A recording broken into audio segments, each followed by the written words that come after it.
آپ اس کی ڈیپتھ میں جائیں اور سمجھنے کی کوشش کریں یہ اللہ کا کلام ہے. تو جب آپ کے دماغ میں یہ چیز آ جائے گی نا تو آپ خود اس کو پڑھانے سے پہلے وضو کریں گی, خود آپ اس کو عزت دیں گی, اس کو اونچی جگہ پہ رکھیں گی, اس پہ اچھا کپڑا بھی چڑھائیں گی, اس کے اوپر اس کے سامنے سے گزریں گی بھی نہیں. جب بات کریں گی کسی سے تو قرآن مجید کا ورق کو بند کریں گی, پھر کسی سے بات کریں گی. جب کھولیں گی تو بسم اللہ الرحمن الرحیم سے پہلے اعوذ باللہ من الشیطان الرجیم کو پڑھ کر شیطان کو بھگائیں گی اور پھر اس قرآن مجید کو کھولیں گی.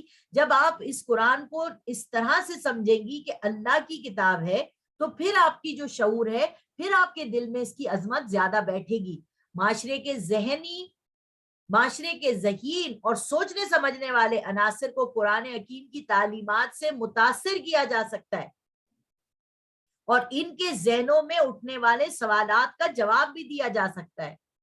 دیکھیے قرآن خطبے کی طرح سے ہے, میں نے آپ کو پہلے بتایا تھا, اور اللہ تعالیٰ نے ہر سوال پوچھنے والے کا جواب پہلے سے قرآن میں ڈال دیا ہے. اس سے پہلے کہ آپ سوال پوچھیں, دیکھنا تقریر کی لذت کہ جو اس نے کہا میں نے یہ جانا یہی تو میرے دل میں تھا. یعنی اللہ تبارک و تعالیٰ ہمیں تھرو اینڈ تھرو جانتا ہے. اس کتاب کو جب ہم پڑھیں گے اور اپنے دل سے اس کو کھولیں گے تو یہ قرآن ہم سے بات کرے گا, کیونکہ وہ ہمارے ذہنوں کے سوالوں کی الجھنوں کو جانتا ہے. نمبر 3, مختلف شعبہ زندگی سے متعلق جدید نظریات تمدنی ارتقاء کے نتیجے میں تشکیل پانے والے اداروں کہ صحیح اور غلط اجزاء کو چھانٹ کر الگ کیا جا سکتا ہے. یعنی آپ نے یہ جو مختلف شعبہ ہے زندگی ہے, اس میں اگر آپ نے قرآن کو نکال دیا ہے تو آپ اس کے ذریعے قرآن کو واپس اس کے اندر لا سکتی ہیں. غلط اجزاء کو چھانٹ کے علیحدہ کیا جاتا ہے اور عصر حاضر کے تقاضوں کو سامنے رکھتے ہوئے قرآن و سنت کی روشنی میں اسلام کا عادلانہ اور قابل عمل نظام مرتب کیا جا سکتا ہے. یہ ایسی خوبصورت کتاب ہے کہ ڈیپتھ میں اس کو پڑھ کر آپ کو سب سمجھ میں آ جائے گا. قرآن کی محکم اور متشابہ آیات سے کیا مراد ہے؟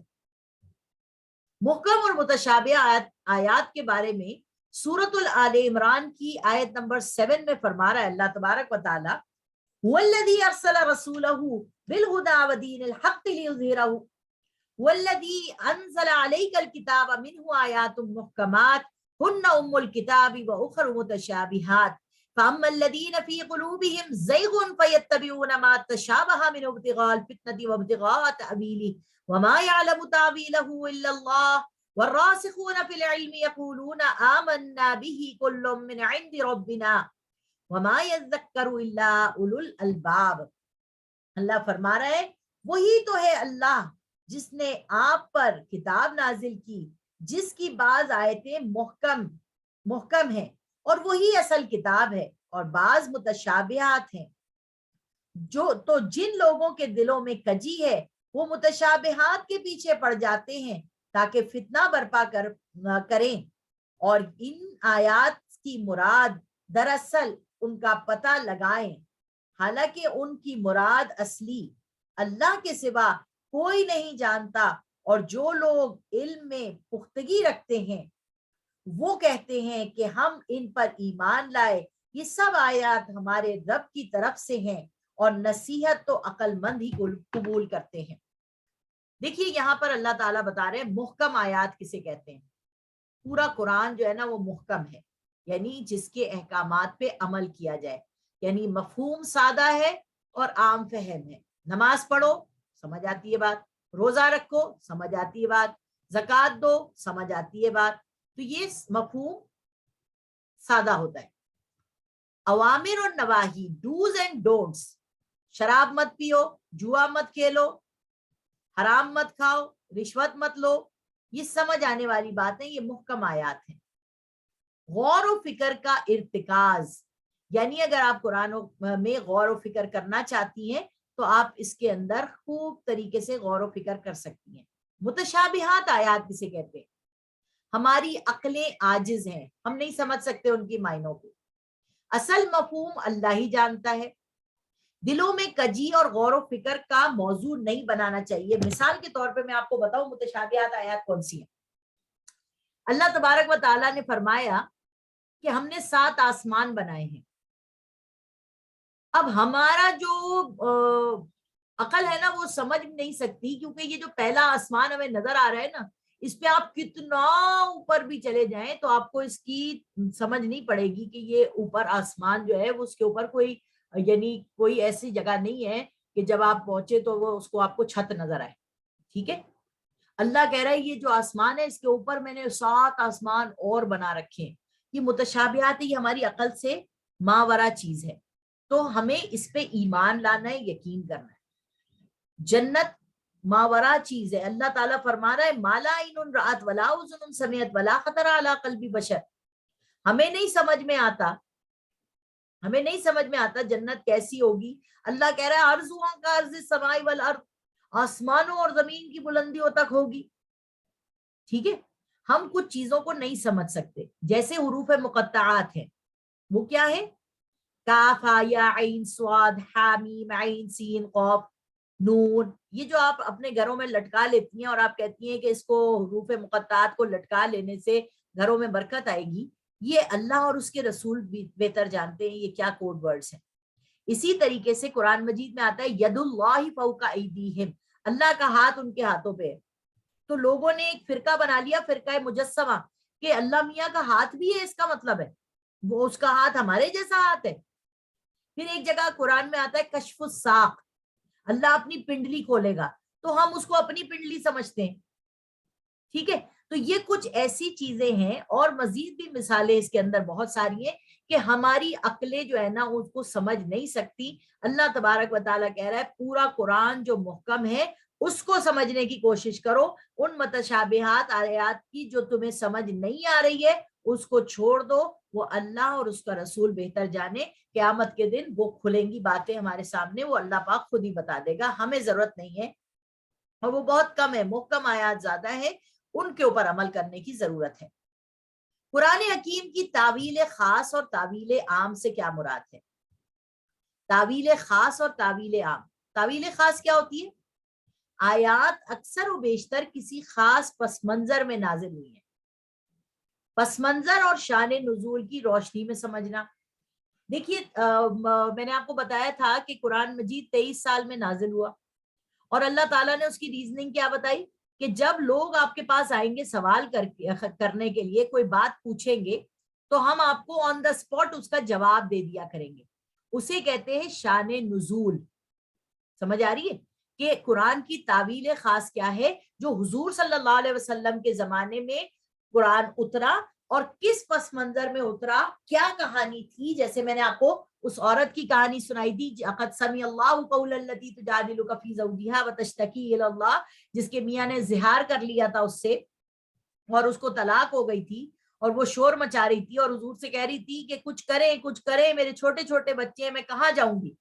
اور اللہ پاک نے اس کی آواز سن لی اور اس کی آواز کے جواب میں قرآن کی صورت نازل کی.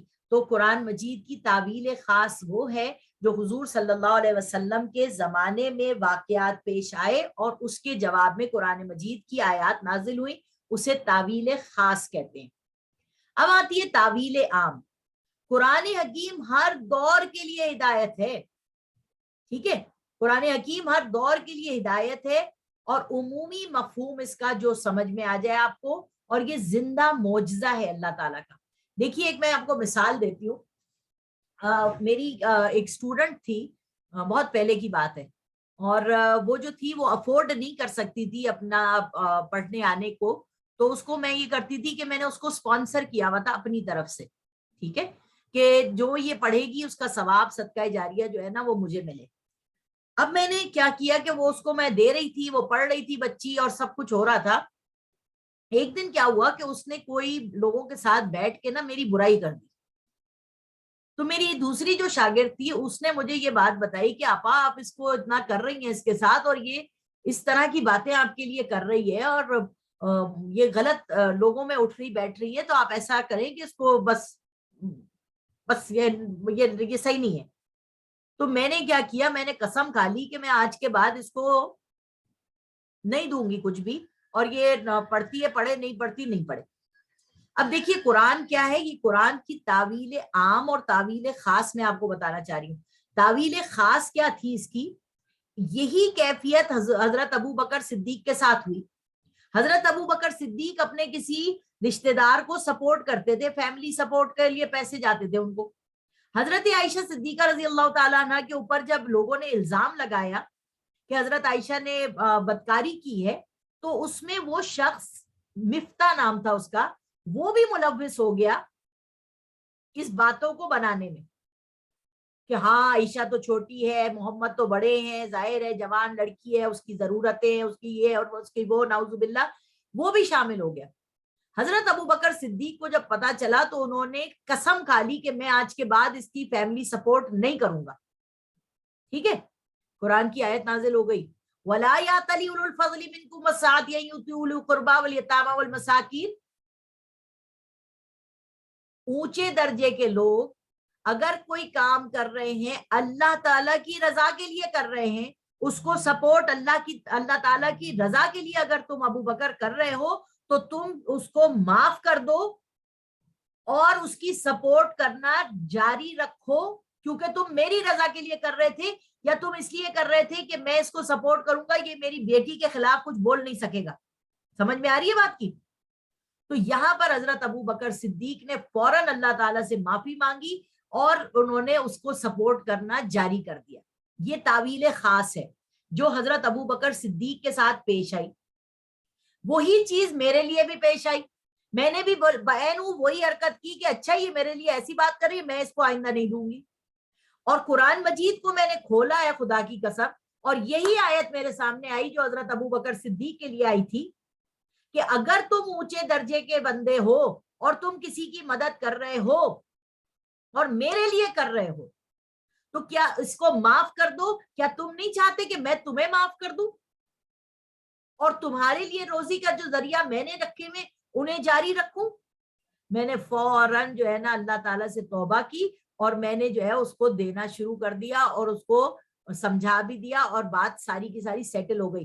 قرآن کی تعویل خاص کیا تھی؟ ابو بکر صدیق کے لیے اتری تھی، مگر وہی دور کی چیز وہی ساتھ میرے بھی ہو گئی، وہ آپ کے ساتھ بھی ہوتی ہے. آپ بھی بہت سے لوگوں کو سپورٹ کرتے ہیں، آپ بھی بہت سے لوگوں کے لیے اچھا کرتے ہیں. سمجھ آ رہی ہے؟ اور آپ بھی یہ کرتے ہیں اور پھر وہ لوگ آپ کے ساتھ برائی کرتے ہیں اور آپ یوں کہیں تو قرآن کی آیت کیا کہہ رہی ہے؟ فیہ ذکرکم، تمہارا ذکر ہے اس کے اندر. یعنی تمہارے ساتھ بھی اگر وہی واقعہ پیش آئے تو تم بھی وہی کرنا جو صحابہ کرام نے کیا تھا کسی نے. سمجھ آ رہی ہے بات کی؟ تو قرآن کی تعویل عام یہ ہے کہ قرآن ہر زمانے کے لیے ہے. قرآن آپ سے بات کرتا ہے، قرآن آپ کو بھی ہدایت ایسے ہی دیتا ہے جیسے حضرت ابو بکر صدیق کو دی تھی، جیسے صحابہ کرام کو دی تھی، جیسے تابعین کو دی، تبع تابعین کو دی، شہداء کربلا کو دی. ہر بندے کے لیے یہ کتاب ہدایت ہے. تو قرآن کریم ہر دور کے لیے ہدایت ہے. اس نے میرے لیے ہدایت کا ذریعہ بنایا، تو یہی قرآن آپ کے لیے بھی ہدایت کا ذریعہ بنے گا. سورۃ الانبیاء کی آیت کیا کہہ رہی ہے؟ لقد انزلنا الیکم کتابا فیہ ذکرکم افلا تعقلون. بے شک یہ جو کتاب ہم نے نازل کی ہے نا تمہارے لیے، اس میں تمہارا ذکر ہے. افلا تعقلون، اگر تم عقل سے کام لو، سوچو سمجھو. تو میں نے آپ کو دیکھیے یہ آیت کو ڈیفائن کر کے دیا کہ میرا ذکر تھا اس میں. ٹھیک ہے، میرا ذکر تھا اس میں، یہی ذکر آپ لوگوں کے لیے بھی ہے. تو کوشش کریں کہ اگر کسی سے آپ ناراض ہیں تو اس کو معاف کر دیں. اگر آپ چاہتے ہیں کہ اللہ آپ کو معاف کر دے، ہم نے بھی بہت سو کے دل دکھائے ہیں. اگر کسی نے ہمارا دل دکھایا ہے نا تو ہم نے بھی بہت سو کے دل دکھائے ہیں. تو جب ہم دوسروں سے معافی مانگیں گے تو اللہ تبارک و تعالی ہمیں بھی توفیق، ہمارے لیے بھی کسی سے معافی کا انتظام کروا دے گا. اور اللہ تبارک و تعالی سے ہمیں معافی ہر وقت مانگتے ہی چلے جانا ہے. یہاں پر آ رہے عقائد اور اوامر و نواہی کا فہم.